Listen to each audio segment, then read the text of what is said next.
Camera বলেন। আপনার নাম কি? আমার নাম বিধান মজুমদার জি। আচ্ছা ঠিক আছে। আচ্ছা আপনি বলছেন না ক্যামেরা বলেন। আচ্ছা আপনি কেউ বলছি না। আস্তে বুঝলাম না। আপনি এরকম করতেছেন কেন? তুই বুঝছ তো বড়? হ্যাঁ বলছেন আপনি আপনি আমার গায়ে হাত দিবেন। আপনি আমার কইরো না। তুমি খালি ক্যামেরা কথা বলবো কথা বলবো। ফোন দাও কেন? আমি না আমি ফোন দিব কেন?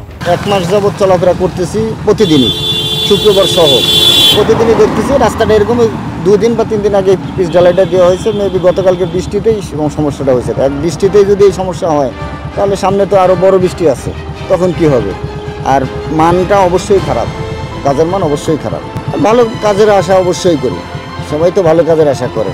এবং রাস্তায় যেহেতু আমরা চলাফেরা করি, গাড়ি নিয়ে চলি, আমি যেমন গত বছর একটা অ্যাক্সিডেন্ট করেছি এই রাস্তার কারণেই হয়েছে। আমি পায়ে আমার সমস্যা আছে, আমি যার কারণে স্যান্ডেল পায়ে দিয়ে গাড়ি চালাই, আমি জুতা পায়ে দিতে পারি না অ্যাক্সিডেন্ট করার কারণে। যাক, তারপরেও এই রাস্তা ভালো হোক, এটা সবাই চায়, দেশের উন্নতি সবাই চায়। রাস্তা ভালো না হলে দেশের উন্নতি কখনো সম্ভব না। চাই যে রাস্তাটা সুন্দর করে কাম করুক, সুন্দরভাবে হোক, জনগণ চলে শান্তি পাক, আমরা যেন শান্তি পাই। এখন কামটা একটু নরম হয়েছে, এককালে নর্মাল হয়েছে কামটা, দেওয়ার আগে উঠে গেছে। এটা যে কাজ করছে কাজের আগে এটা উঠে গেছে, তাহলে এর কাজ করে লাভ হইল কি?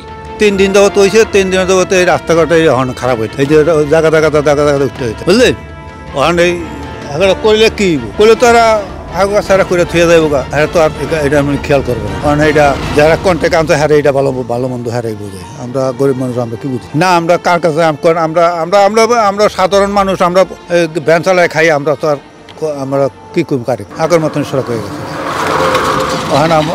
আমরা গরিব মানুষ, আমরা কি করব? কারণ যারা নেতা বেতা হারাই কয় না কিছু, আমরা কি করে লাভ?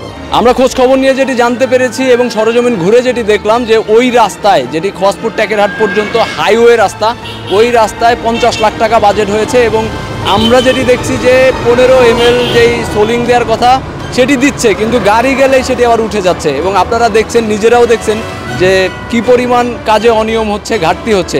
তো এইভাবে যদি কাজ করা হয় তাহলে এই কাজ করার অ্যাকচুয়ালি লাভটা কি? এই রাষ্ট্রের টাকা খরচ করে, জনগণের পয়সা খরচ করে এইখানে এই কাজ করার কোনো দরকার ছিল না।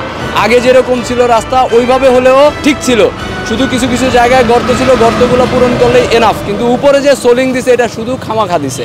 হ্যাঁ, 2 পাশে জায়গায় 7 মিটারের কথা তারা বলছে, কিন্তু 2 পাশে প্রায় 1 ফিট জায়গা 6 ইঞ্চি করে মানে বাকি আছে। তো এই জায়গাটুকু গাড়ি গেলেই দেখলাম যে সোলিং উঠে যাচ্ছে, পিচ দেয় না ঠিক মতো। তাহলে এইভাবে কাজ করে কোনো লাভ হচ্ছে না, উল্টো রাষ্ট্রের টাকা বেহুদা খরচ হচ্ছে।